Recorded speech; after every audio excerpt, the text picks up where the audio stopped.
Okay, I'm going to get us started. Hi, everyone, and welcome to this webinar, which is the closing event for our exhibition, Biophilia and Excelsis, which is curated by Annenberg and has been hosted for the last month at the Yale Institute of Sacred Music. Although this is the closing webinar for the exhibition, I want to mention that the exhibition will be up for the next 2 days. So if you haven't seen it, please consider coming to view it. We'll get the link to the event page in the chat for that. For those who don't know, the Yale Institute of Sacred Music is a multidisciplinary institute at Yale dedicated to the study and practice of sacred music, as well as the sacred arts more generally. And this event is part of an initiative out of the ISM called the Religion, Ecology, and Expressive Culture Initiative, which takes those areas that the ISM studies and focuses them on issues related to environmental concern. And again, we can put a link in the chat for that initiative. But this event is part of that initiative, and we're really excited to bring together this wonderful group of scholars and artists to think with us about the intersections of religion, arts, and environmental issues. Today, we're going to have a wide-ranging and multidisciplinary conversation about issues related to the role of religion and art in addressing ecological concern. We have a fascinating mix of artists and scholars, each of whom are going to make a short presentation. And then we're going to move into a time of dialogue between the panelists and with the audience. So what I'm going to do is just begin by introducing all four of our speakers, and then I'm going to kind of get out of the way and turn it over to them. Let me say that I have drastically shortened each of their bios because there's so much that can be said about each of them, but I've tried to lower them down to just a few sentences each. So I'll start with our curator, Annenberg, who's a conceptual artist and independent curator. Her paintings, sculptures, installations, and videos focus on underreported stories in American media, concentrating on scientific studies and global warming. Annenberg's recent artwork deconstructs the reporting of recent climate studies. Her paintings are in the permanent collections and museums in Lithuania, Israel, England, and the US. She's also organized 6 environmental exhibits, the most recent of which, of course, is the one that we're discussing today. Next speaker will be Richard Festinger, who's garnered international recognition for his extensive catalog of compositions. The Tanglewood Festival describes his music as, quote, notable for its combination of propulsive energy with an impeccable sense of poise and balance, and WQXR Radio in New York dubbed him, quote, an American master. He is professor emeritus of San Francisco State University. He's been the recipient of numerous major awards and commissions, and his work has twice been honored by the American Academy of Arts and Letters. And for the purposes of this webinar, he's also partially representing the ClimateMusic Project, who is a partner with this webinar. Our third speaker will be Paul D. Miller, aka DJ Spooky, who's currently artist in residence at Yale University Center for Collaborative Art and Media. He's a composer, multimedia artist, and writer whose work engages audience in a blend of genres, global culture, and environmental and social issues.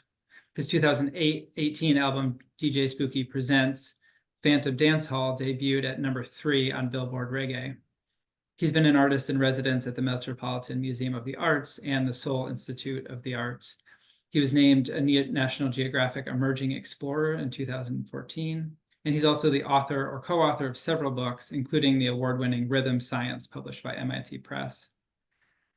And finally, Timothy Morton is the Rita Shea Guthrie Chair in English at Rice University and director of the Cool America Foundation.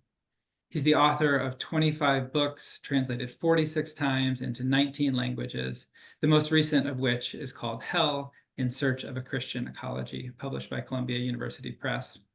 He's also the author of the libretto for the opera Time, Time, Time by Jennifer Walsh, and he co-wrote and appears in Living in the Future's Past, the 2018 film about global warming with Jeff Bridges. So again, I'm really thrilled to have this group of scholars and artists with us. So what I'm going to do now is just hand it over to Annenberg, who's going to speak first, and then we'll move through each of the 4.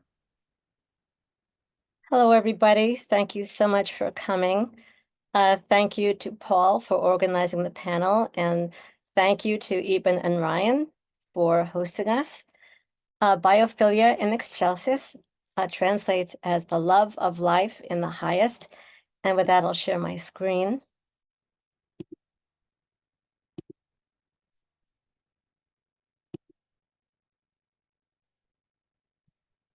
Okay, here's our icon for the show. In this exhibition, 22 artists examine our changing ecosystems due to global warming. You might think that I was motivated to organize the show because of the obvious impacts to our world from drought, superstorms, and fires, but that's not the case. I know that I don't need to tell this audience about our changing planet. You are what the Yale study of 6 America calls the alarmed. What concerns me more than these ecosystem changes is silence. It's the silence in the galleries, in the art fairs, and in the press that motivates me. It was silence in the galleries and museums in 2011 that propelled me to organize my first environmental exhibit called Petroleum Paradox at Denise Bibro Gallery in 2012. What has changed in 12 years? Not much. If you took a tour of the galleries in Chelsea right now, you would be hard-pressed to find artwork responding to our planetary emergency. The same would be true of the art fairs circling the world. That is what makes this exhibition unique. The artwork focuses on phytoplankton loss, ocean degradation, sinkholes forming now in Siberia and the Dead Sea, deforestation, and plastic production. Biophilia is my 6th environmental exhibit organized to counteract this absence. Silence is not acknowledged in the media's focus on disinformation and misinformation. Another word for silence is sub-information, information that is left out, which prevents civic engagement. I named that process inverse propaganda at a talk I gave at Princeton with my exhibit, News, Not News. You can't respond to something you're not aware of. Let's look at silence in the American media. The investigative group Media Matters has documented that in 2022 and 2023, only 1% of broadcast news in this country on ABC, CBS, NBC, and Fox concerned our climate crisis. Fox has been the #1 cable news channel in America for 22 years. In 2019, the Pew Research program found that 86% of programming on Fox promoted climate denial. If it weren't for people like Media Matters and Project Censored, I would think this is all imaginary, but it's not. In print journalism, it may surprise you to know that none of Dr. James Hansen's arrests protesting Keystone XL were reported by the New York Times print edition. When our chief climate scientist is being led away in handcuffs, why isn't that news? When Dr. Hansen called for the arrest of the CEOs of our oil and gas companies during a congressional talk in 2008, no American newspaper dared to print it. I contacted the environmental reporter Andrew Revkin to ask about this omission, and he said that he did write about the speech in his blog, .earth, entitled, "Are Big Oil and Big Coal Climate Criminals?" What was the circulation of the blog? What if that title was the banner headline of our major newspapers then? Would our future look different today? The comedian Stephen Colbert regularly hosts astrophysicist Neil deGrasse Tyson. He's informative and engaging. I adore him. Why not host geophysicist Dr. Michael Mann? Why can't Dr. James Hansen and Dr. Michael Mann debate the alleged acceleration of global warming on a Sunday morning news program? Former Supreme Court Justice William O. Douglas wrote, "As nightfall does not come at once, neither does oppression. There is a twilight when everything seems unchanged, and it is in such a twilight that we must all be aware of change in the air, lest we become unwitting victims of darkness." Yale study of 6 Americas tells us that 40% of our population has no idea whether or why Global warming is occurring. The darkness of this silence is already upon us. Let's go to the exhibit. I'll do this alphabetically. Chris Ann Baker, homage to our ocean beginnings. 50% of our oxygen comes from phytoplankton. She wrote, "It is said that every second breath comes from phytoplankton in the ocean." But I say, she says, as we come from the ocean and are made of the ocean, then our first breath truly belongs to the ocean. Lois Bender's Sea Garden of Corals uses the French stencil technique called a pochoir. She writes, "The colors of these vibrant ecosystems are highlighted as a prayer to save these endangered habitats that support 25% of all ocean life. Can you imagine the tragedy of the Paris Climate Treaty, the propaganda of saying that 1.5 degrees of heating is safe for the Earth? At 1.5, we will lose most of our coral reefs."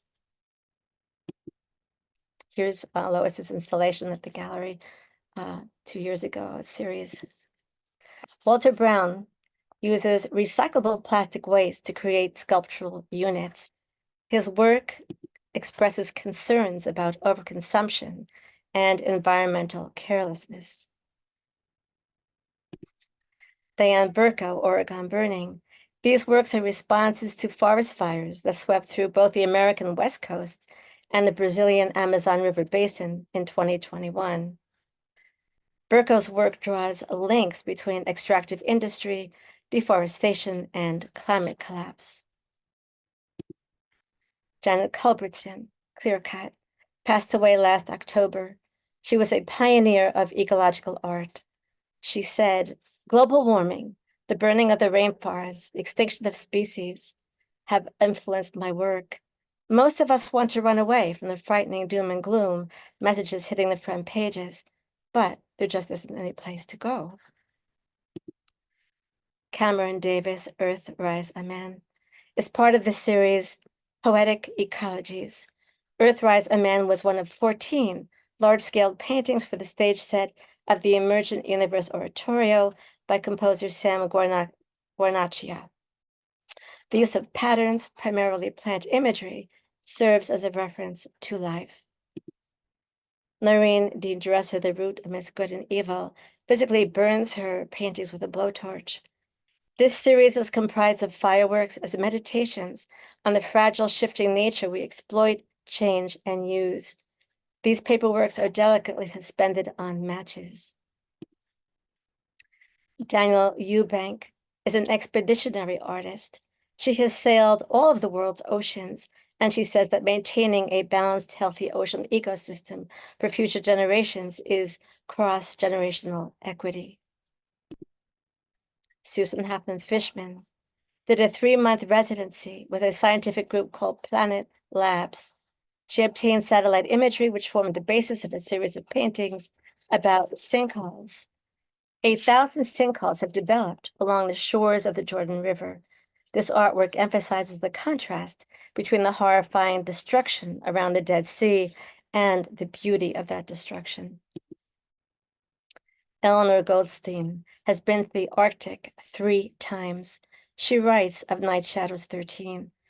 "It captures my experience while in motion on a fishing trawler in the waters of the Arctic Circle. In this darkest twilight, void of all sounds and man-made elements, the beauty of nature overwhelms." Kathy Levine was Willow Weep for Me was cast from a large willow tree leaning over Keuka Lake in New York State.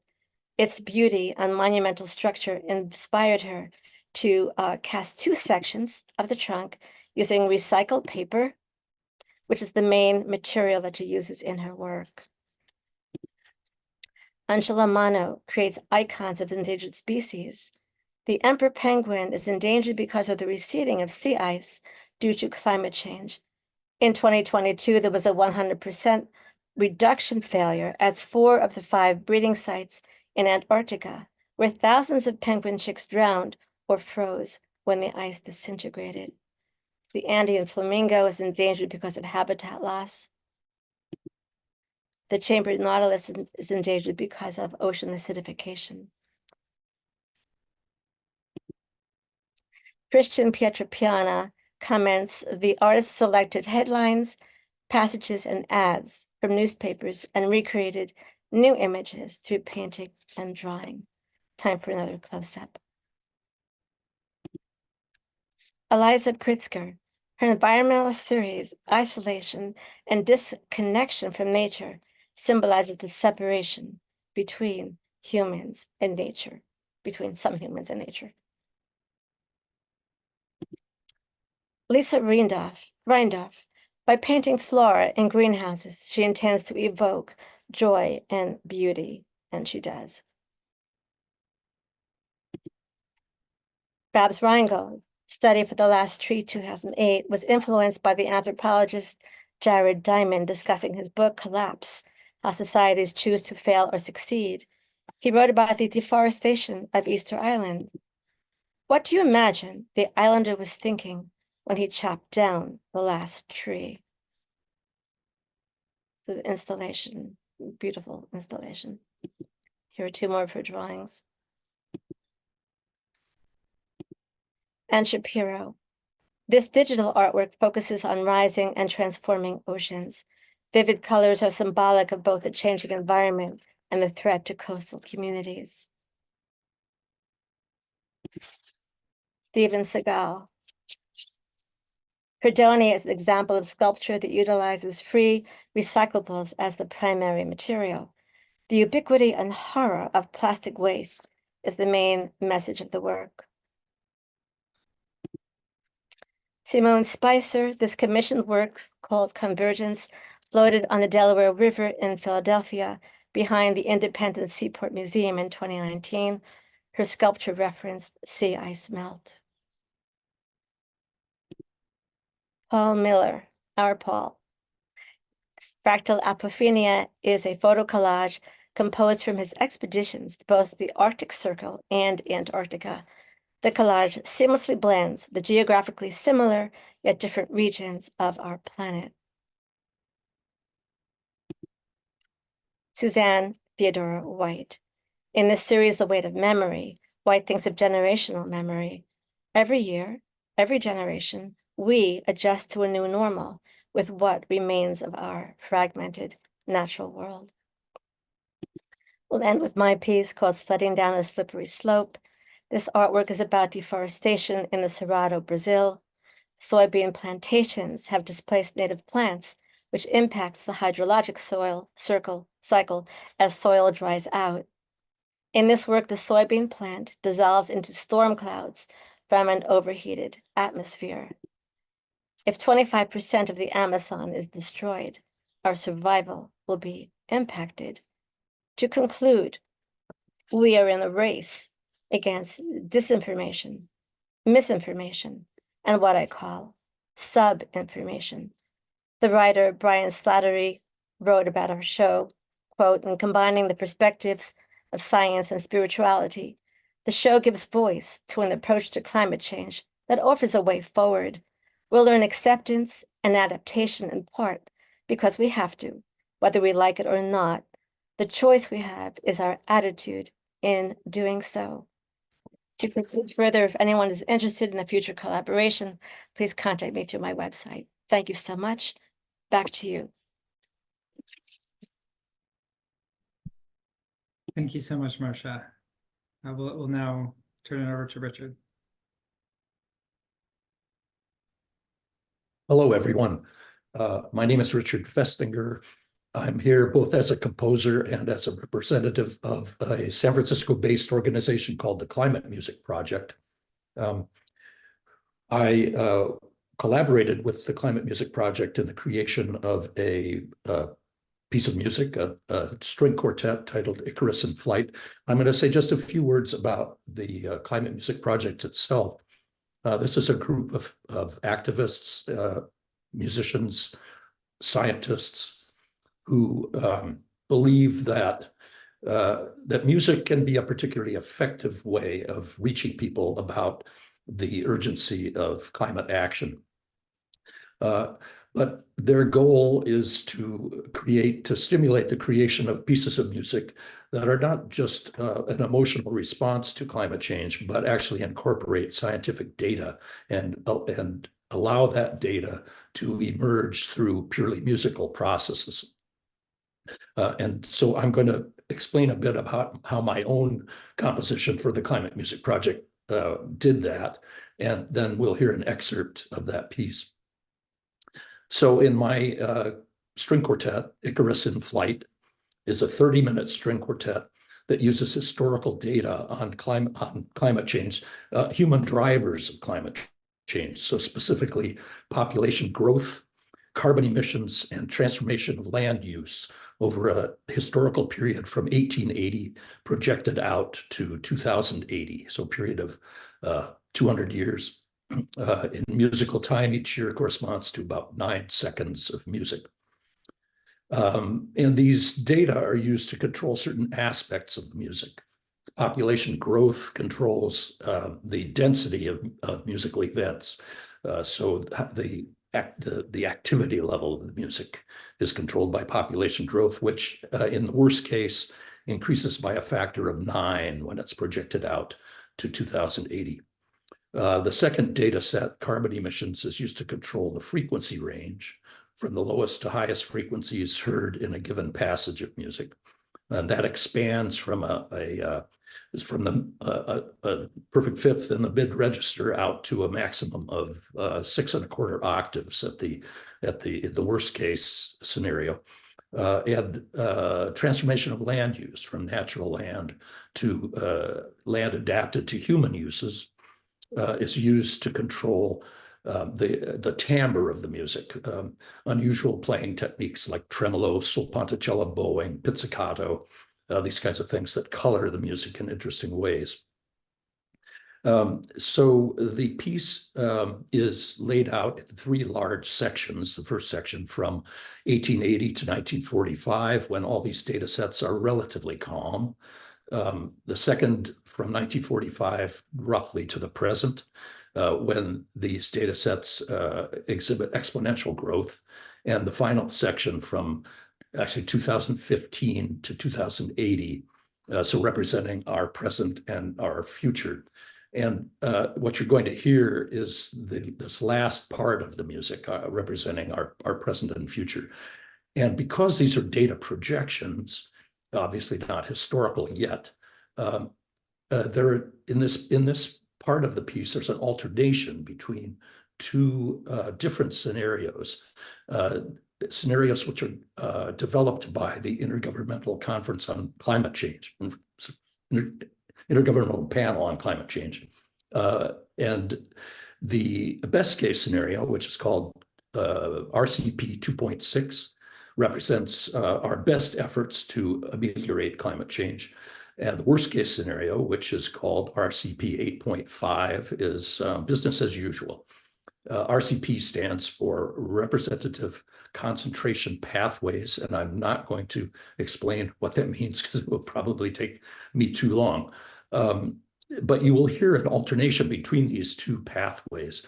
And you'll see in the lower right-hand corner of the screen, you'll see which year is being represented, what the data values are for population growth, carbon emissions, and percentage of land adapted to human use.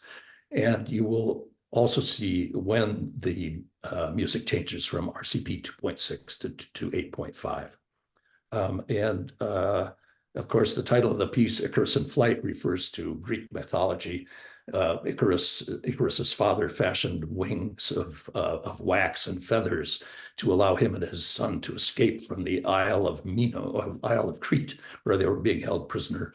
And Icarus flew too close to the sun into an environment too warm to sustain him, and the wax melted, and he plunged to his death. And I think we find ourselves in a bit of a similar situation now. So Ryan, if you want to put on the video. Okay, I'm going to start it, and I'll count on the panelists to tell me if there's any issue.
Richard, did you have anything else, or should we turn it over to Paul?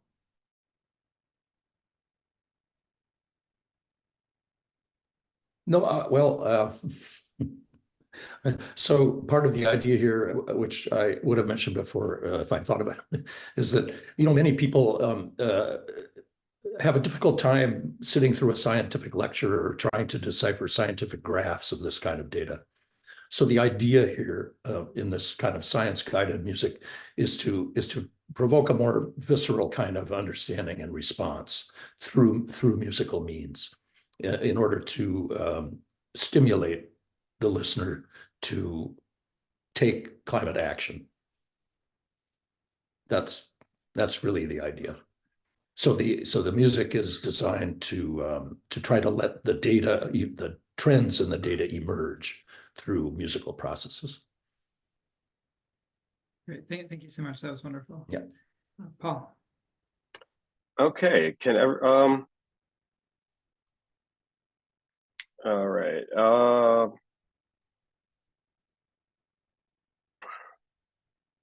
Can everybody hear me okay? If you can just do a quick, just making sure.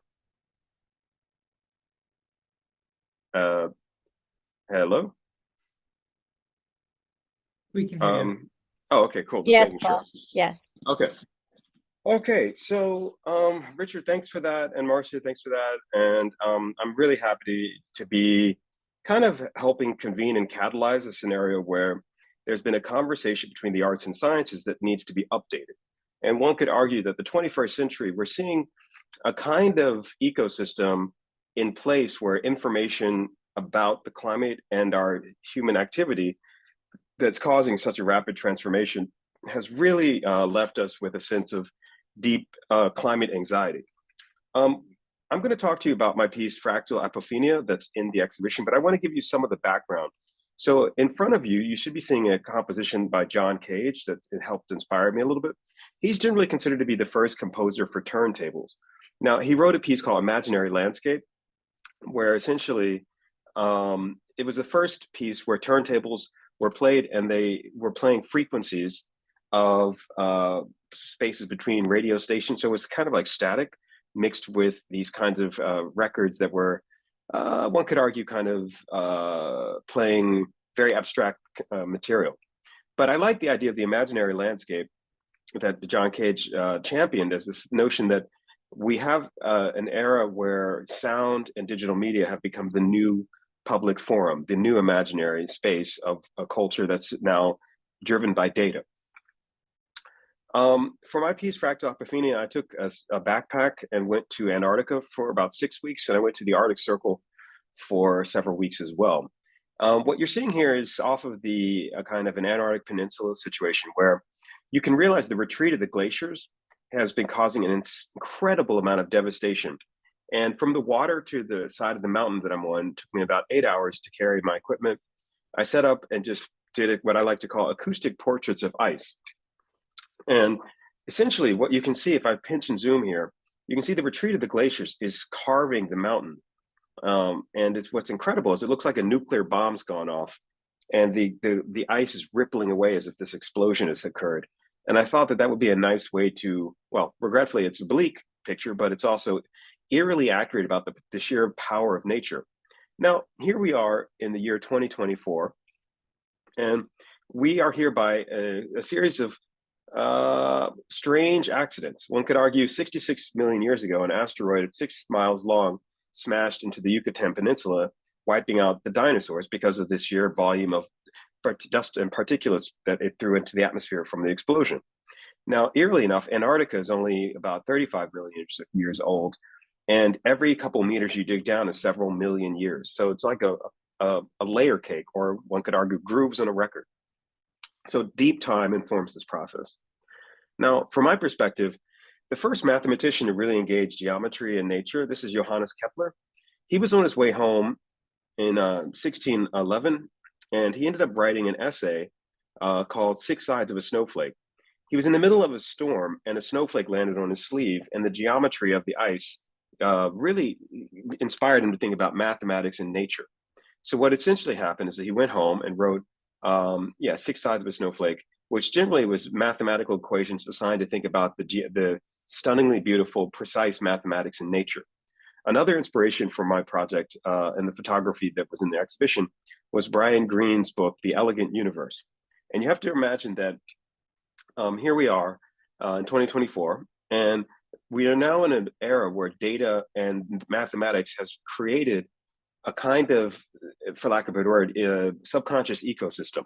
And from my perspective, music is a mirror we hold up to society.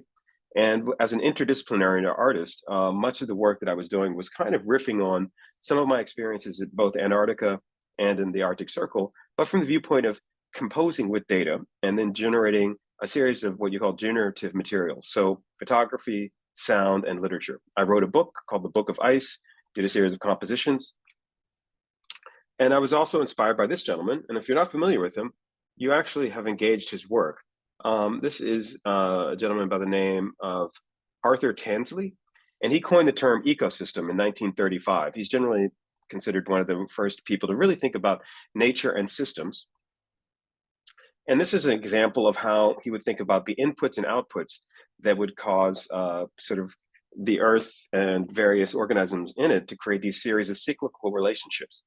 Now, amusingly enough, nature is a series of inputs and outputs, but it's also about the idea of the law of unintended consequences and systems of deep and radical complexity. Now, another inspiration is a gentleman by the name of Al-Khwarizmi. He's generally considered to be the first person to invent the concept of algorithms. And his name, Al-Khwarizmi, is pronounced algorithm because the Europeans didn't know how to pronounce his name. He was an Arab Muslim philosopher who was also a mathematician. And he was in Baghdad in the 9th century AD. And there was a group of mathematicians who tried to solve large-scale systems thinking with both Indian and Arabic numbers. Now, amusingly enough, there was a gentleman by the name of Fibonacci who took his mathematics to Europe, and Arabic numerals became widely available in Europe, but where there was controversy. The Pope, for example, tried to ban the number 0, and the numbers were considered very controversial. The Greeks and Romans didn't have 0, and that affected their sense of tuning systems. From my point of view, Arabic numerals and Indian numerals form a compositional palette that I think is far more about microtonality and other forms of complexity that I put into my work. This is a map that is the first logic map of the inventor of Google Maps. I interviewed him for my book. He's a gentleman by the name of Noel Gordon. So Google Maps was invented several years ago, and basically it was going from A to B. Just if you think about whenever you click on an app, you're looking at how you get from A to B. But it's just also this notion of the legible landscape. And the idea of mathematics as kind of intersecting with the landscape is an incredibly important, but also intriguingly complex layering into the music. So I began my discussion with imaginary landscape, and I'm pivoting to this data landscape. If you Google Noel Gordon, you'll find that he's literally the inventor of Google Maps, and this is the whiteboard and the equations that generated Google Maps. Now, as a musician who's interested in math and in other aspects of science, I find these kinds of complex intersections between pattern recognition and generative material very intriguing. So all of that got folded into my book, The Book of Ice. The introduction to the book was by Brian Greene, who's at Columbia University, and he also does the New York Science Festival. I took most of the data for the project and made it become open source. So I work with a group of scientists at Dartmouth's Cold Regions Research Labs.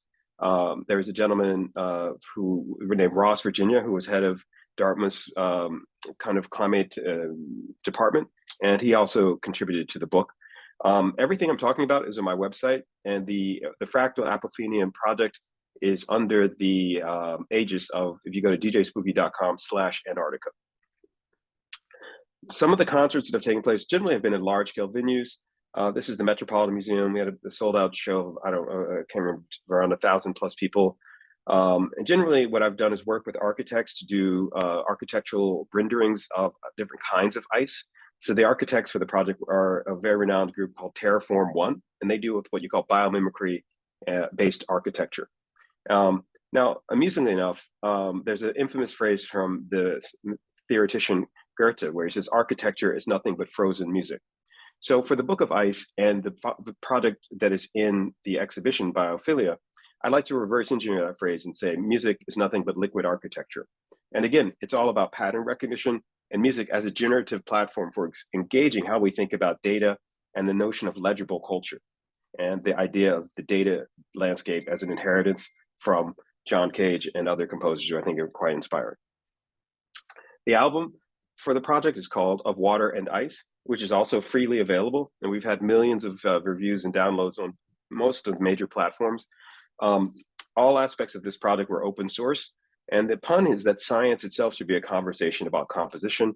So I looked at, again, Johannes Kepler's equations defining the geometry of ice, did permutations on those, ran it through various software, and then generated electronic music, hip hop, techno, dubstep, you name it. Also, the photography is my own as well.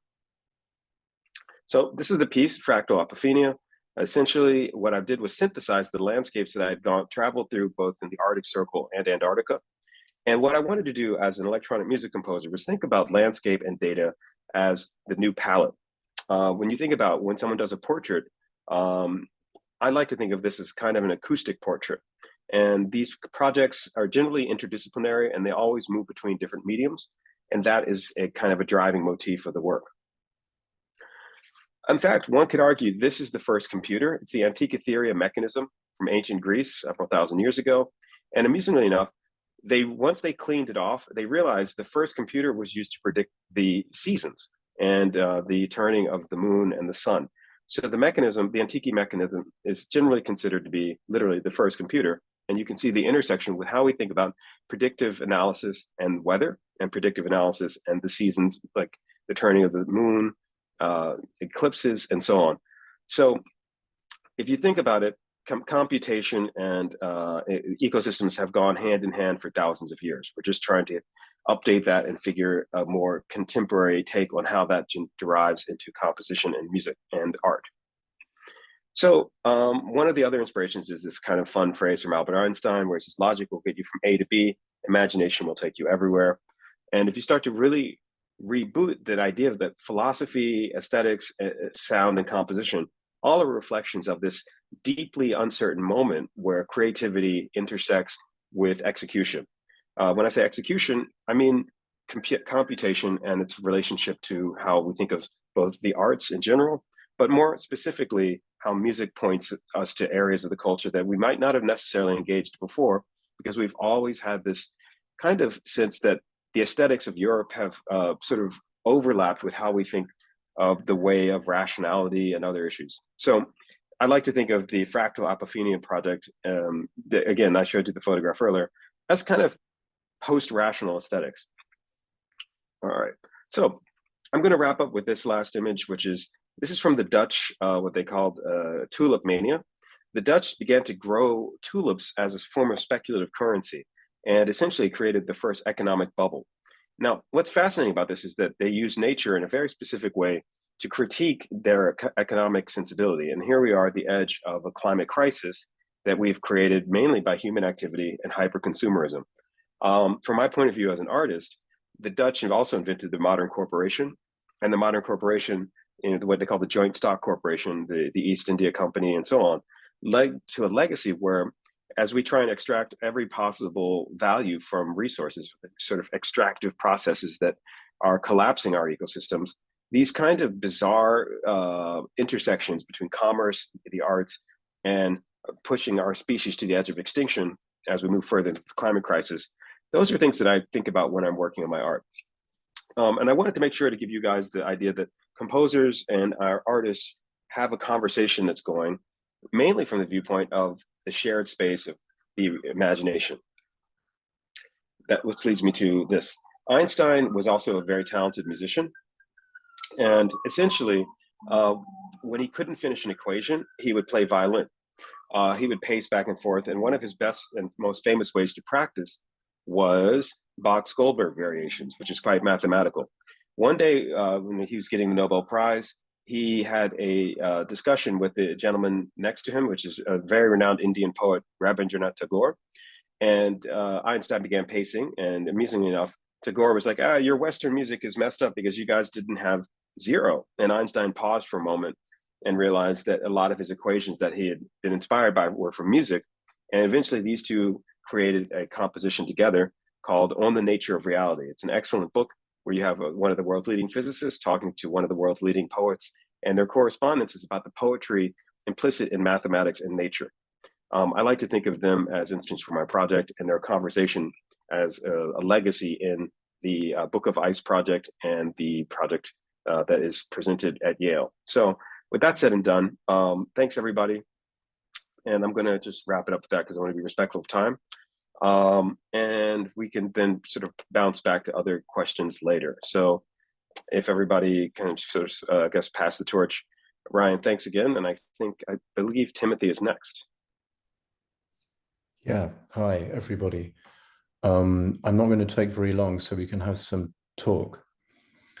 I'm very grateful to everyone for having me here, and thank you, Paul, for hosting.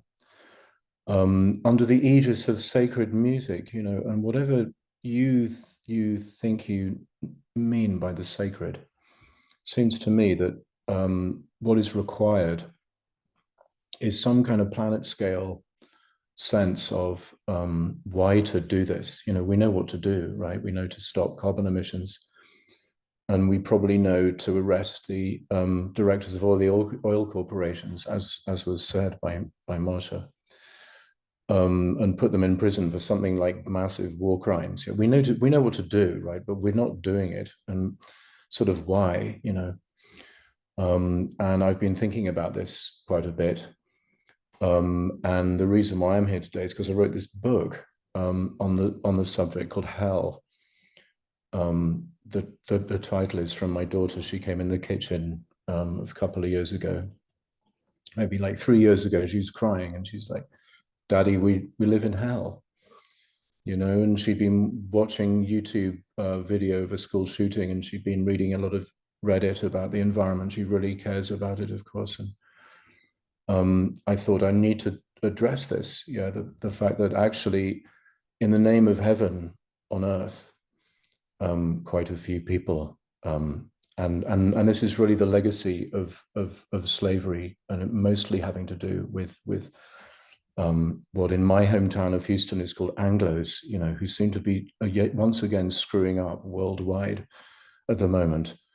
In the name of heaven on earth, we're sort of creating hell, yeah, and sort of how to live in hell, rather than make it worse in the name of heaven. So I wrote this book, and I want to, and when we do the discussion, I'm going to put a little link to this. I made a little thing, which is basically, if you order, this is my local bookstore, Brazos Books, and if you order it from there, I've made a little book plate and I've signed it, and it's got lots of Blake pictures in it, because a lot of the book is about Blake. It's this full color, beautiful book that I put a lot of heart into, and everybody puts so much heart into the talks today. And I wanted to talk about the heart, actually. That was my topic, because if there's one thing that kind of runs through everything, it's a feeling of rhythm, you know, whether it be visual rhythm or musical rhythm, some sense of rhythm. And, you know, I got thinking a few years ago about what does that mean?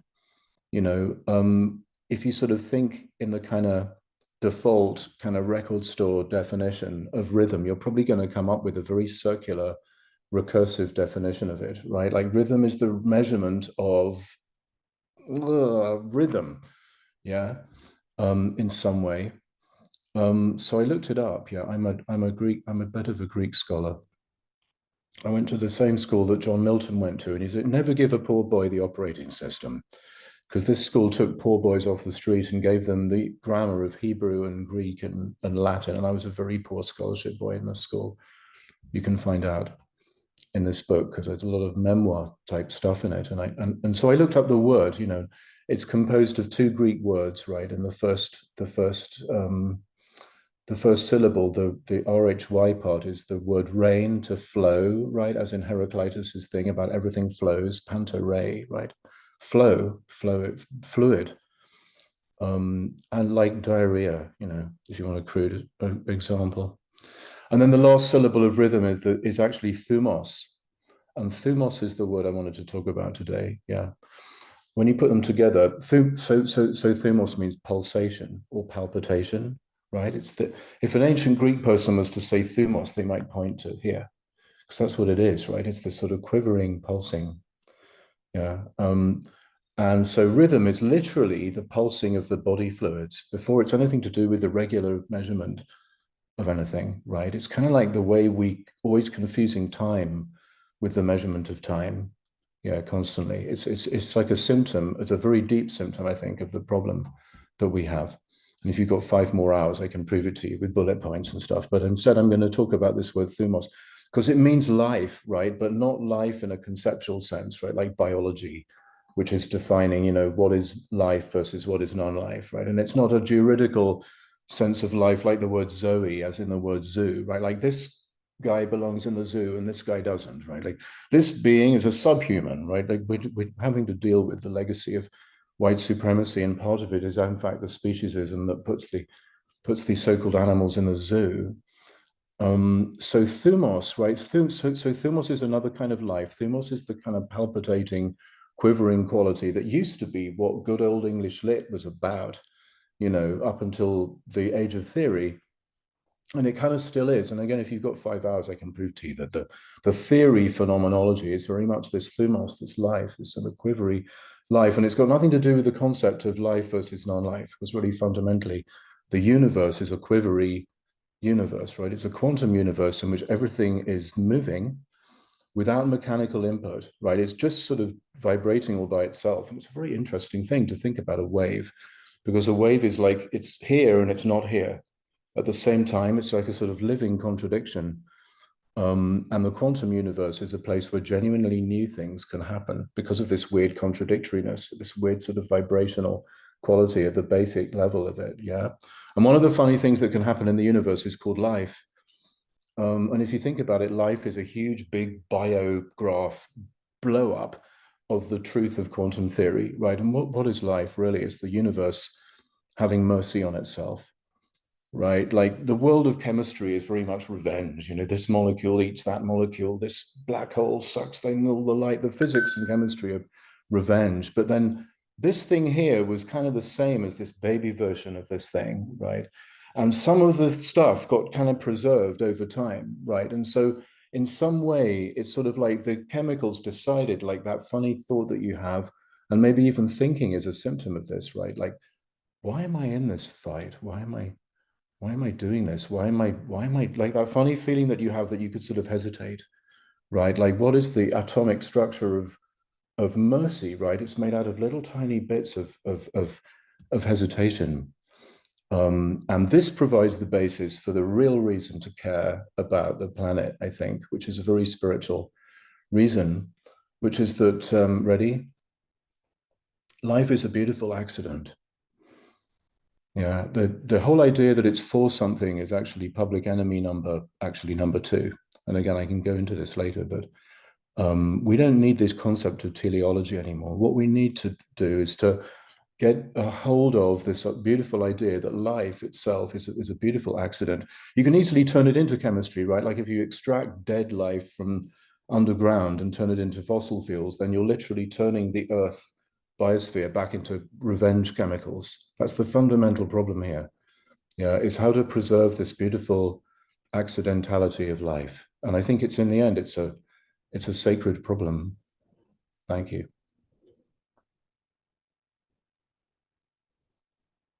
Thank you, Tim. And thank you to all the panelists. This has been fantastic.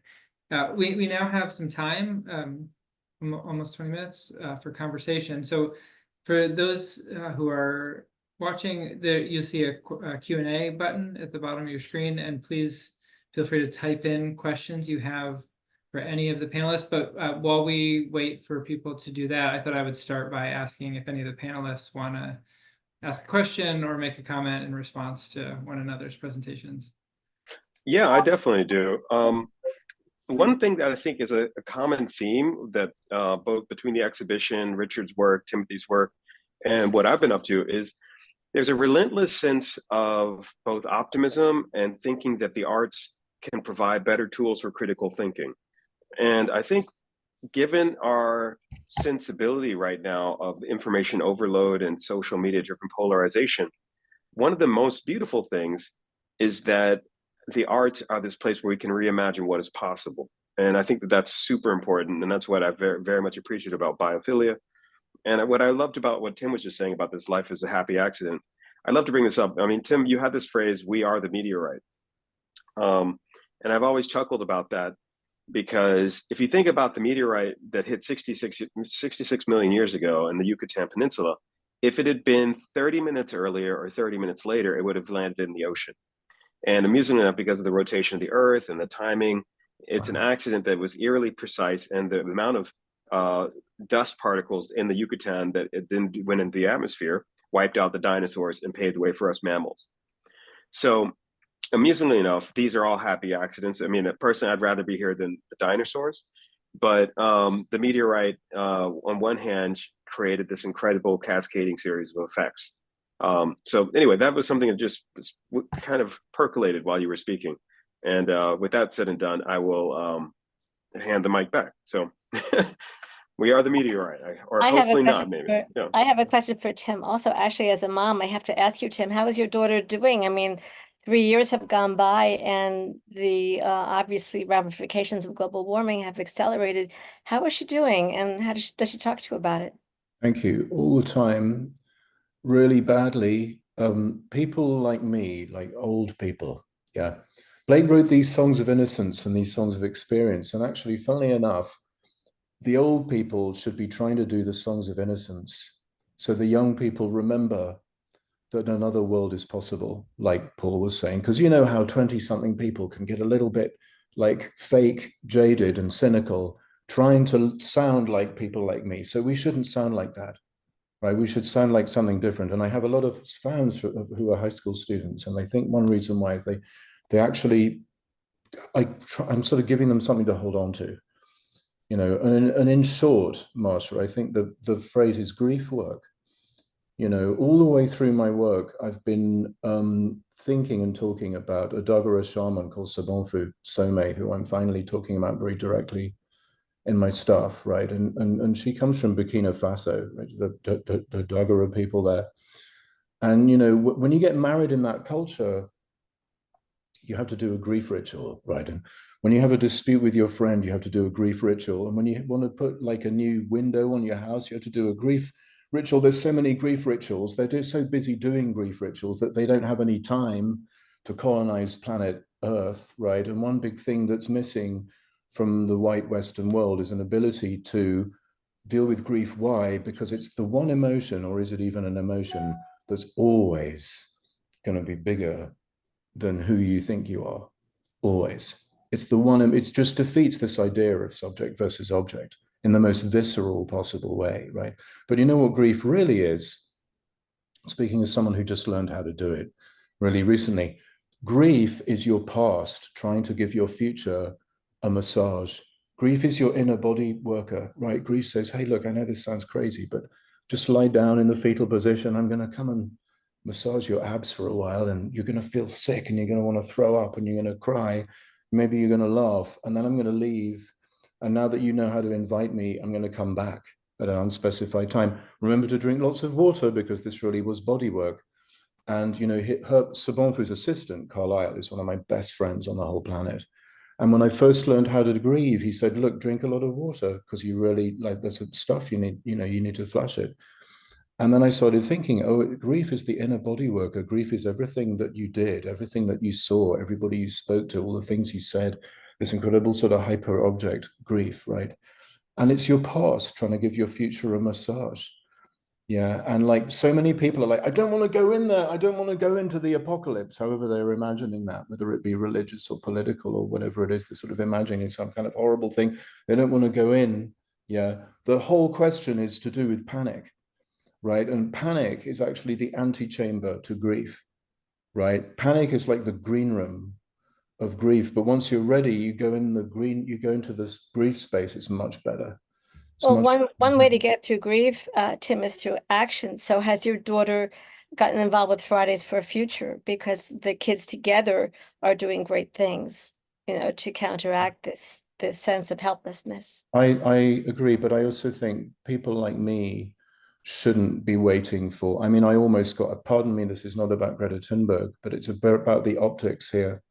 which is that people like me shouldn't be waiting for young people to do this stuff. We should be doing that stuff. Young people shouldn't have to worry about it for one more second. They shouldn't have, it was shameful that we were being yelled at by this kid, you know. She was great, That was though. You have to shameful. admit she was great. She She was yelled great. beautifully. She really But yelled the very reason well. why, the reason why it was disgusting. Mhm. Absolutely. A horror.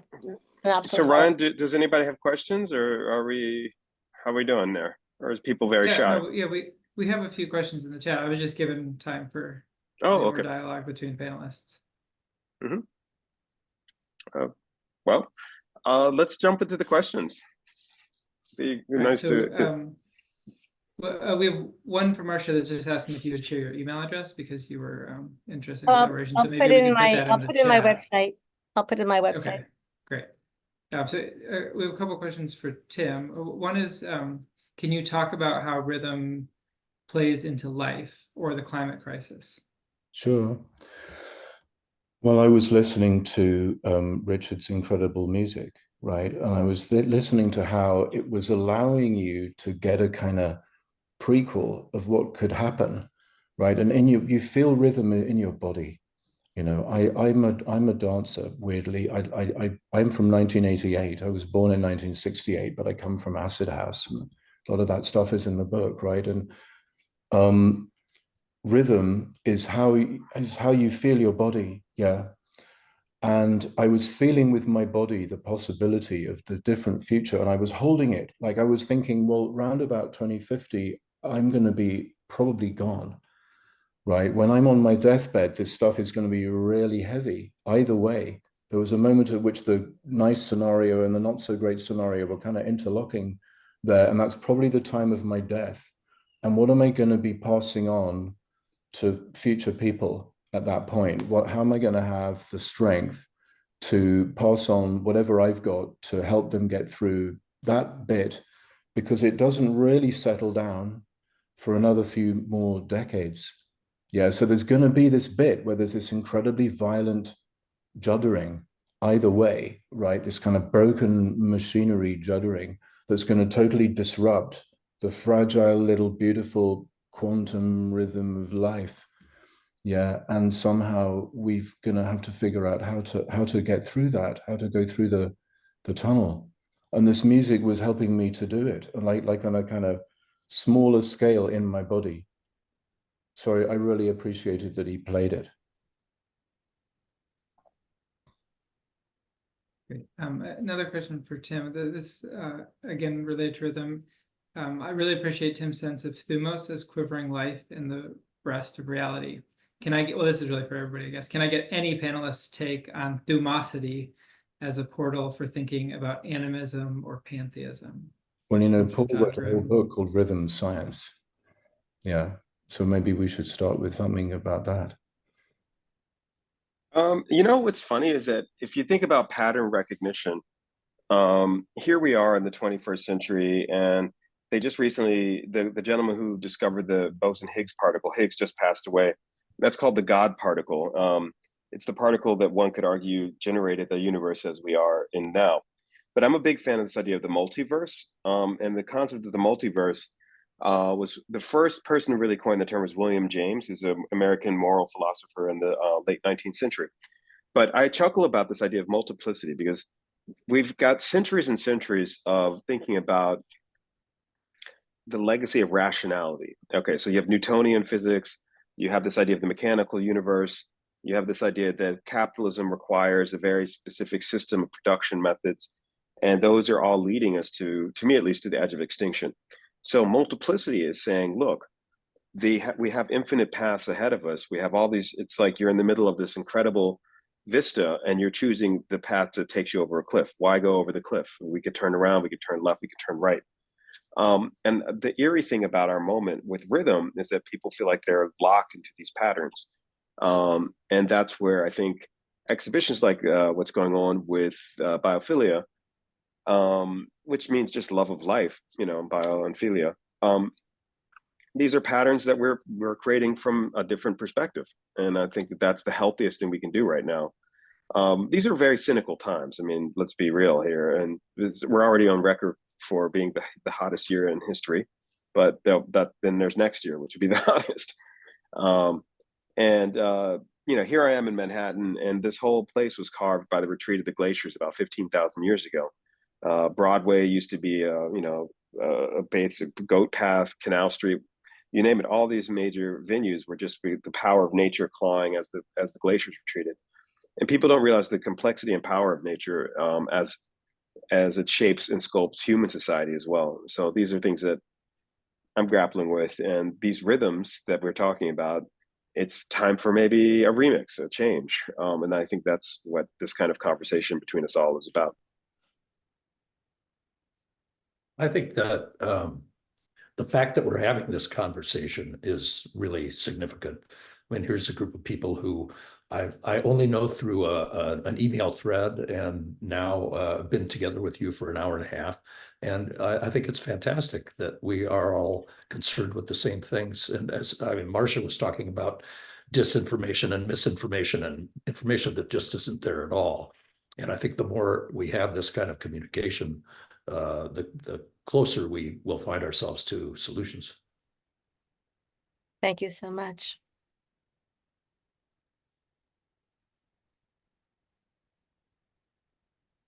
I was wondering if I could, so this is a webinar hosted by the Institute of Sacred Music. Tim talked some about the sacred in his response. I'm curious, especially with Richard and Paul, who are creating music, is the sacred a category you think about in relation to the music that you're doing, especially the kind of ecologically and earth-focused music? And if so, how do you think about it? Richard, you want to go first? Thanks for that, Paul.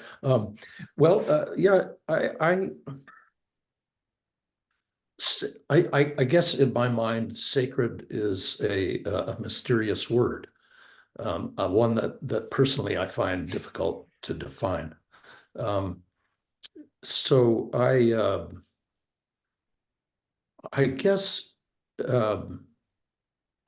where I see the sacred is in nature. That to me is as close as I can come to feeling that something is all encompassing. I'm not sure what more to say about it, actually. Okay. Well, my sense of sacred is that I go back to, I'm really inspired by Pythagoras and this idea of the tuning of the universe. Now, amusingly enough, Pythagoras had this infamous phrase where he said, all is number. So he was a mathematician who inspired most of our tuning systems, and the tuning systems were meant to interact with the universe itself. And there was this idea of the cult of number that he had around him. Like when I say number, I'll give you a funny example. There's this myth or a story that he would have you assassinated if you uttered the square root of -1 aloud. Because it would unravel the universe because it's an irrational number. And amusingly enough, he, as a mathematician, had all these quirks. But I'm inspired as much by that as by Leibniz. Leibniz has this very infamous phrase where he says, music is the fact of counting without the mind being aware that it's counting. So we're always in the sacred, and the sacred is in the everyday, and the everyday is math. So from my perspective right now, as we look at several thousand years of the collision, both with Christian music, if you think about choral works, if you think about minor chord, major chord, all of these things are part of a human conversation with nature that's unintended and also eerily, intuitively reflexive to nature. We sing the songs of ourselves, it's kind of, to paraphrase Walt Whitman there. So sacred is the world around us. I believe in people. Maybe that's the best. Thank you. We also, kind of following on this, have a question in the chat from Mary Evelyn Tucker, just asking, can we ask Tim to circle back to what he means by the sacred as well? Sure, I would love to do that. You see, so Blake wrote this poem called The Marriage of Heaven and Hell. It's more of a mixed media thing than a poem, right? Who's getting married, right? Ideas, in particular, ideas about religion, is getting married to the body. right? And if you're going to upgrade that for the 21st century, we're talking about the sacred is getting married to the biosphere because your body grew out of this biosphere. Yeah. And very briefly, there's a German philosopher called Feuerbach who basically says, you know, if God is love, then you can flip it around, right? Because the is should be reversible, and therefore love is God, and love for Blake and for me in this book is a spontaneous thing happening in your body. It's a thing that comes out of the biosphere, whether it be a thing that you think of as a cultural thing or a natural thing. I don't like either of those words really. And so therefore, everything about what it's like being a life form you can find in religion, in particular in esoteric religion. Every major religion on the planet has a kind of VIP lounge, right? Because most religions are explanations for agricultural society. That's the big background picture as to why we're in this mess, right? We had to do it to ourselves, you know, talking of this sort of Paul's idea of the inevitability, and that we don't have to do it to ourselves, right?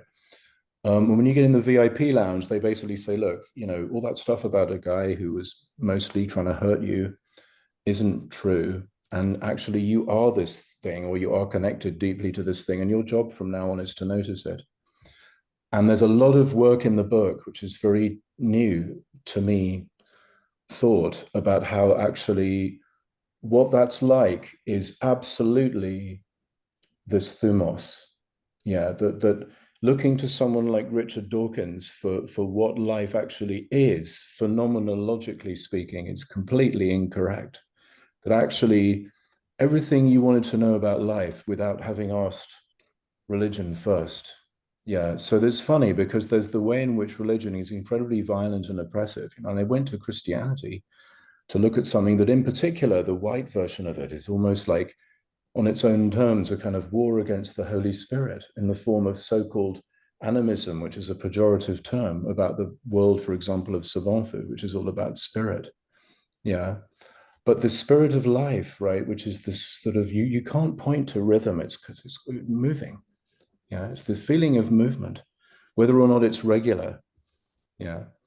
And this is a very special thing. It's very special that things just kind of quiver all by themselves without needing to be pushed. It's outrageous. It means you can have genuinely quantum random numbers that can never be predicted, which means the future can absolutely be different from the past. We live in that kind of universe. Thank you. Well, we have a number of other questions, but we're at time now. But rather than just ending, I thought I would give a chance if any of the panelists want to say any final word, final short contribution. Yeah, let's do a Just say quick circle. one last thing Yeah. about what drew me to your call for art, Ryan and Eben, was the phrasing ritual natures and a concern with water, rocks, and trees, because all of my artists have a visceral connection to nature, and all of the artwork just is so connected to the spiritual in life and to the sacred in nature. And all the work that I chose for the exhibit is more than landscape. It actually communicates emotion. Every single person I put in the show communicates emotion to me as a curator. It has to be more than a representation of something. It communicates emotion, and that's why I responded so viscerally to your call for art. And it means so much to me that we were part of your whole program. Thank you so much. Yeah, and you know, just to kind of add to that, here we are, 2024. I always want to say we're in the wildest experiment in human history. Most of our technological progress, if you really think about the last several thousand years, the advances in science that have occurred in the last 100 years, there's an incredible exponential growth of technology, psychology, understanding our genetics, understanding what makes up the fabric of our thought itself, its relationship to, I mean, Einstein is a big hero of mine, but when you start to really think about sacred and the relationship to the exhibition that Marcia I think brilliantly put together, here we are in this conversation where we're in this experiment where we're not even sure of what we're testing for. When you say experiment, you have this idea that philosophy, aesthetics, and Tim, I was so happy you brought up Ludwig Feuerbach. I did my senior honors thesis on him and the rise of post-rationalism. Amusing enough, it's the 300th anniversary of Immanuel Kant this year, so we have him to thank for this the critique of pure thought, or critique of pure reason. So I want to just end with this note of hope, because we're confronted with polarization, misinformation, and it's an election year where democracy itself is a crisis, and democracy is a legacy of questioning social dynamic systems. And I think if you look at Athens in the 4th century BC, where Athenian democracy is what we're inheriting, a poet changed the course of the entire culture, Pericles. And if you start to think about the history of how culture can change the course of any civilization, here we are, and I think the culture needs these kinds of exhibitions, needs these kinds of conversations about climate and creativity and potentiality. So I just want to say thank you, everyone. And Evan and Ryan, it's been a pleasure to getting to know you. You'll probably see me walking around Yale every once in a while. I'll dip in and grab a coffee at the Yale Institute for Sacred Music. And Richard, thanks for joining us as well. And Tim, always a pleasure.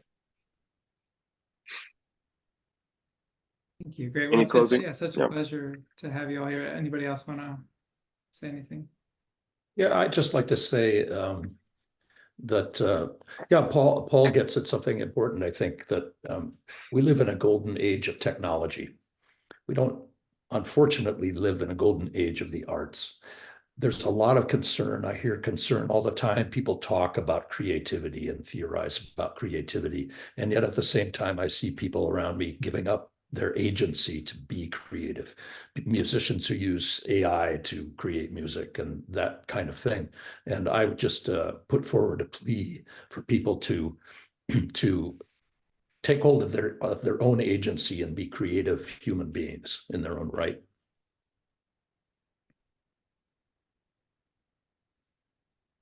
Amen. And it's been a pleasure to be with all of you. Thank you so much. Same here, total pleasure. Thank you so much for inviting me to join this panel.